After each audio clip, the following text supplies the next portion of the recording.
Agora no Repórter MT eu entrevisto o médico ginecologista Dr. Laerte Basso Júnior. E o assunto é endometriose, uma doença que afeta muitas mulheres no Brasil e no mundo.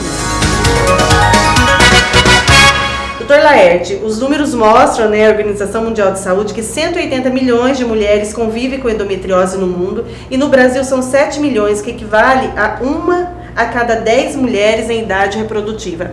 É um número que chama a atenção. As mulheres têm conhecimento, por exemplo, todas essas mulheres que convivem com endometriose, elas sabem que tem endometriose, ou muita gente tem, passa a vida inteira sentindo sintomas, porque é uma doença, sem saber. Ana, o número é real, inclusive existem alguns estudos que dizem que não é 1 em cada 10, seria 1,4 em cada 10, o que daria em torno de 14% das mulheres em fase reprodutiva da vida, né? E realmente existem muitas mulheres que convivem com a doença sem saber que ela tem.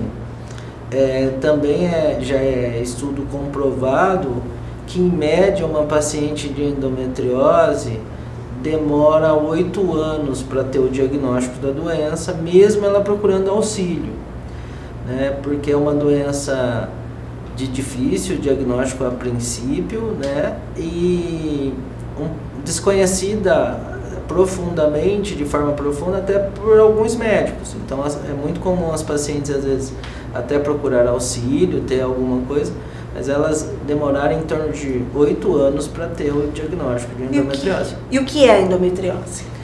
A endometriose, ela é caracterizada pelo crescimento de uma camada interna do útero, que é o endométrio. A gente tem como se fosse 3 camadas do útero, que é uma camada externa que a gente chama de serosa, o músculo do útero, que é o miométrio, que é o que dá a forma do útero, aquela forminha de pera, propriamente dita, e o endométrio, que é a camada interna. Que o descama e a gente menstrua. Que descama e vocês menstruam. Teoricamente esse tecido era para existir só aí, mas a gente não sabe por quê. Essa é uma das grandes dificuldades da endometriose, porque na realidade a ciência não conseguiu explicar ainda por que uma mulher tem endometriose. Qual a causa? Qual a causa real? Existem 6 teorias que tentam explicar, né? Algumas levam a mulher até a época intraútero da sua mãe, entendeu? Tem uma teoria da formação dos órgãos genitais femininos, houve uma falha lá e ficou célulazinha para fora, mas não tem nada conclusivo, 100% de certeza que explique todos os casos. Então esse endométrio, ele extravasa esse espaço? Na realidade ele não extravasa, ele aparece fora. Antigamente a gente achava que era a teoria mais aceita, que a teoria que as pessoas mais acreditam, que é o que a gente chama de menstruação retrógrada. É quando a mulher menstrua, sai um pouco pela vagina e um pouco voltaria pela trompa e cairia dentro da cavidade abdominal e dali começaria a desenvolver. A gente sabe que esse processo faz parte, isso acontece, faz parte de todo o processo de formação, seja parte integrante do acontecimento. Mas a gente sabe que isso não é a única explicação, até porque de 10 mulheres, 6 faz menstruação retrógrada. E só uma vai ter endometriose. Então necessariamente não é uma característica não só, é só porque disso. Tem, a gente também Isso. tem. Não é só por isso. Então, por isso que eu falo hoje para os pacientes, a doença não dá para dizer que ela sai do útero? Não dá, a gente sabe que cresceu algo que deveria estar dentro do útero fora, né? E isso é endometriose. Aí esse fora pode ser ovário, pode ser trompa, pode ser intestino, pode ser bexiga. Nossa, até mesmo em outros órgãos que não sejam do aparelho reprodutor. que não sejam do aparelho reprodutor. Na realidade, mais assustador ainda, a gente já tem relatos de endometriose nos olhos. Nossa. E como a gente conseguiria explicar isso? Não sabe. Como que foi parar lá? Está tão longe do abdômen? Não sabe. Então, uma das grandes dificuldades da doença é explicar como que começa. E doutor, quais são os sintomas mais frequentes? Porque muita gente convive com endometriose sem saber. Ela pode ser assintomática, não ter sintoma qualquer? Sim, existem algumas pacientes que não têm nenhum sintoma e descobre durante um outro procedimento qualquer. Mas o que a gente sempre fala é assim, ó, cólica não é normal, tá? Aquela história, a cólica, é normal. Nem um pouquinho de cólica na época menstrual, pode-se nenhuma assim, cólica é normal ou não? Tem aquela assim, cólica aqui no... Alguma coisa está acontecendo. Não necessariamente toda mulher que tem cólica tem endometriose. Longe disso.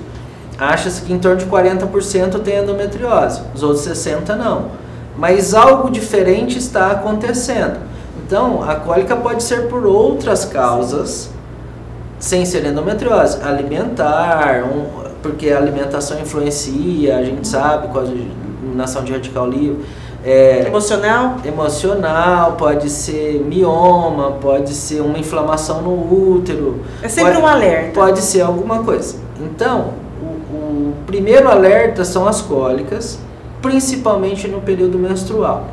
Assim, os sintomas que mais chamam a atenção na endometriose e faz a gente começar a investigar a endometriose são as cólicas no período menstrual, que vão aumentando de intensidade com o passar dos anos. Aquela história, tinha uma cólicazinha que era um dia, depois virou 2 dias, 3 dias. Depois eu tive meu filho, tá pior ainda. Agora já é antes da menstruação.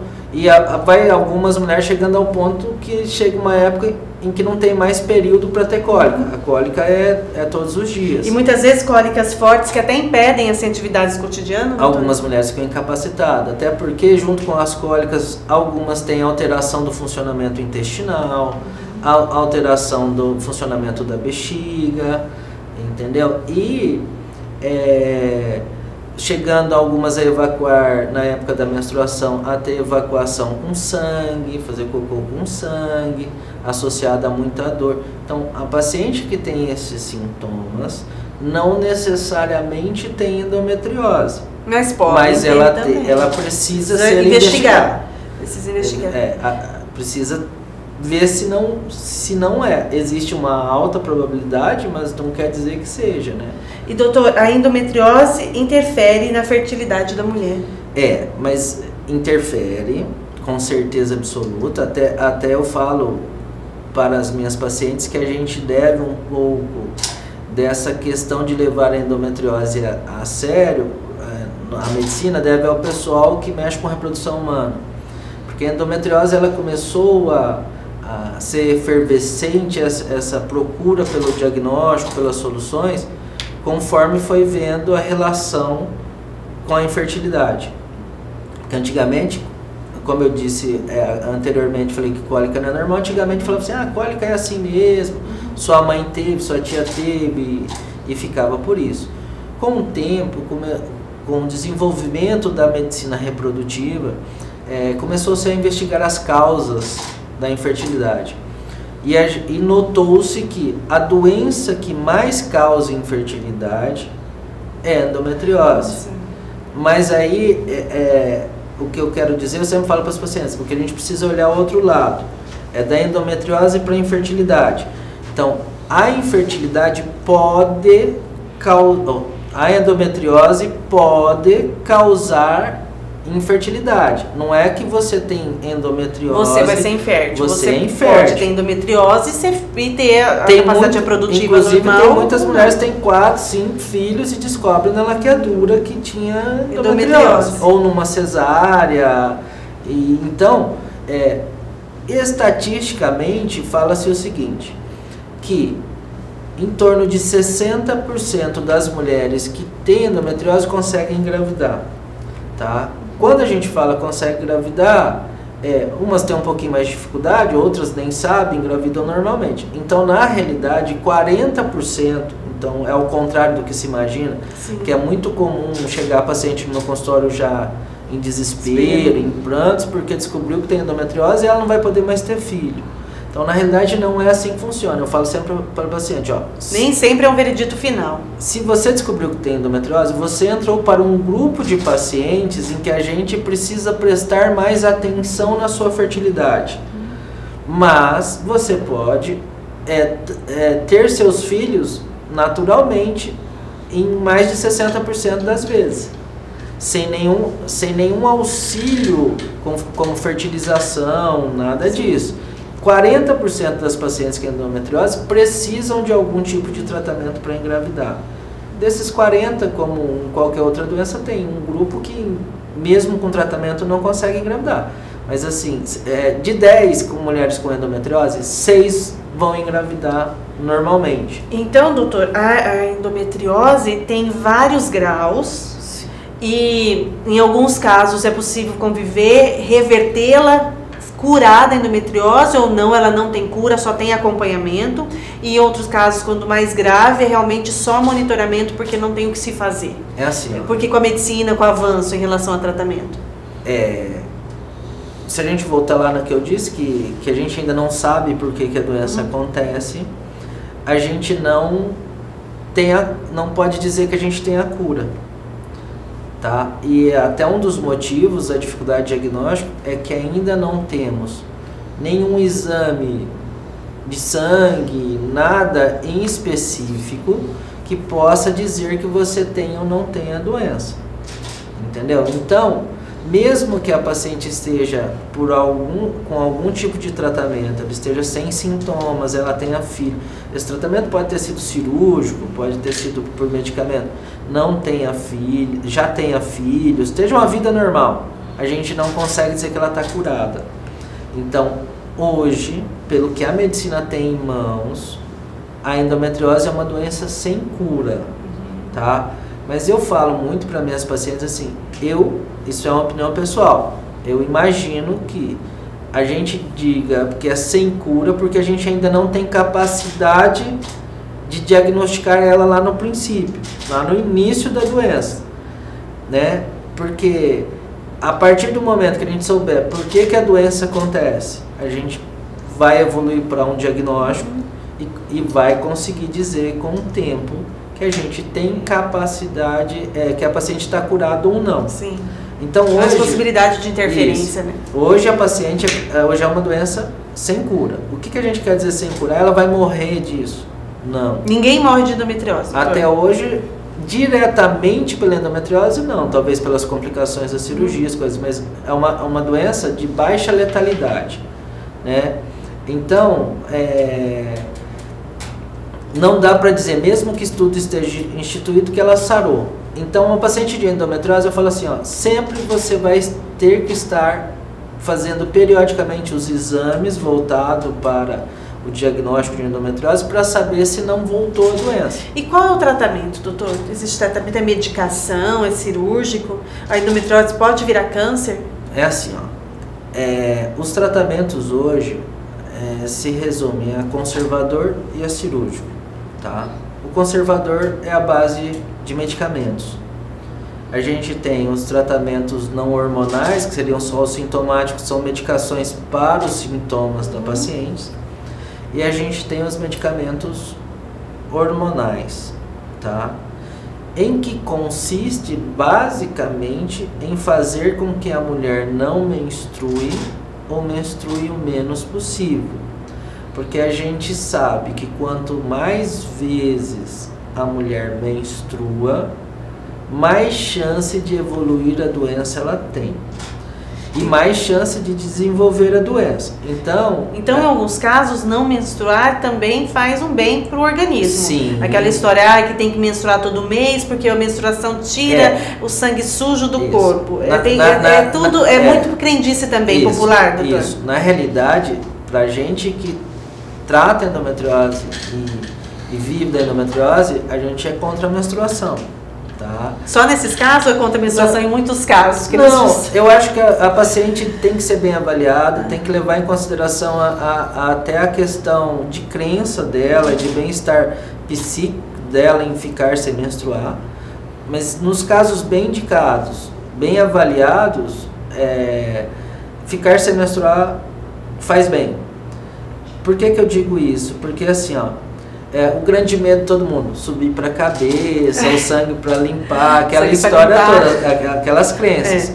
Na realidade, quando você faz um tratamento para paciente não menstruar, o que você está fazendo é impedindo que o corpo forme, espesse o endométrio, prepare o endométrio para engravidar e impeça que se forme no corpo aquilo que precisa sair na menstruação.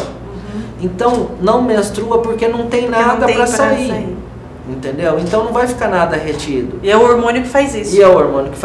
E aquele sangue que sai na menstruação, ele é consequência do descamamento do endométrio. Na realidade não é um sangue a mais que o corpo tem.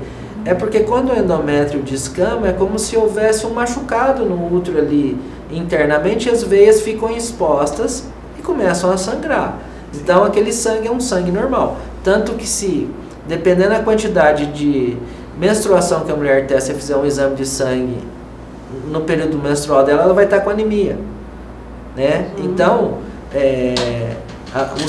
é o contrário. Para algumas mulheres, menstruar faz muito mais mal do que ficar sem menstruar.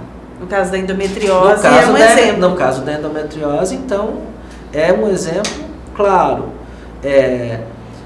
Tanto que no passado se achava que endometriose fosse doença da faixa de 20 e poucos anos de idade, pela relação com a quantidade de menstruação, tá?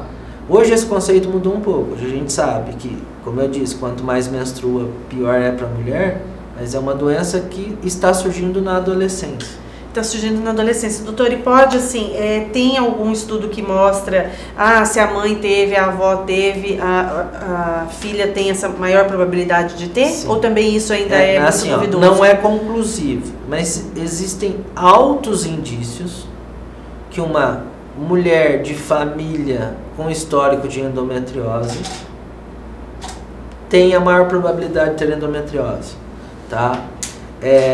Outra coisa que eu sempre falo, e é uma dúvida comum quando as pacientes vão, eu falo assim, a paciente que tem endometriose, se ela tiver uma filha, aquela filha dela terá mais probabilidade de ter a doença do que a amiguinha filha de uma mãe que não tem endometriose.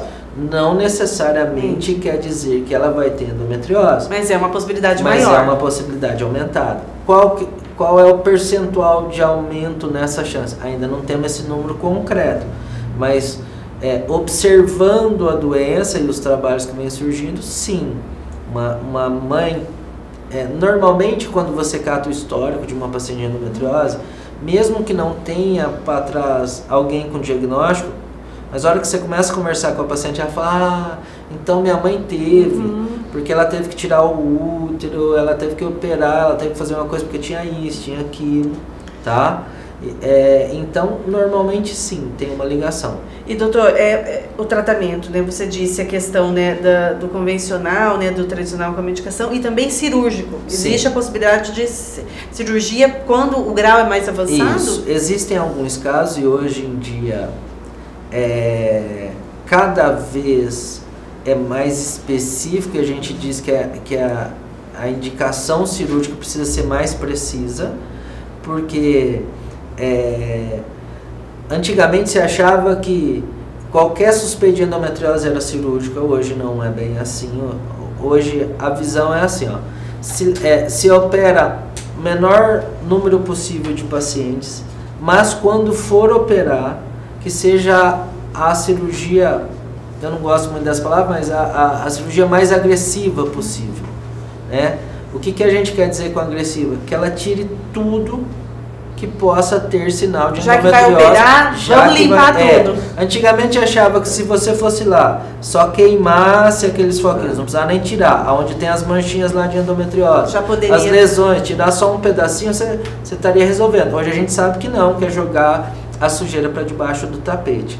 Então mudou, né? Mudou a maneira o conceito, como se mudou muito, e cada dia mudando mais. Por quê? Porque as cirurgias, para resolver o problema do paciente, precisam ser mais radicais. Então, a paciente que tem endometriose intestinal pode Em alguns casos, tem que tirar aquele pedaço do intestino onde tem a doença. E pode virar câncer a endometriose, doutor?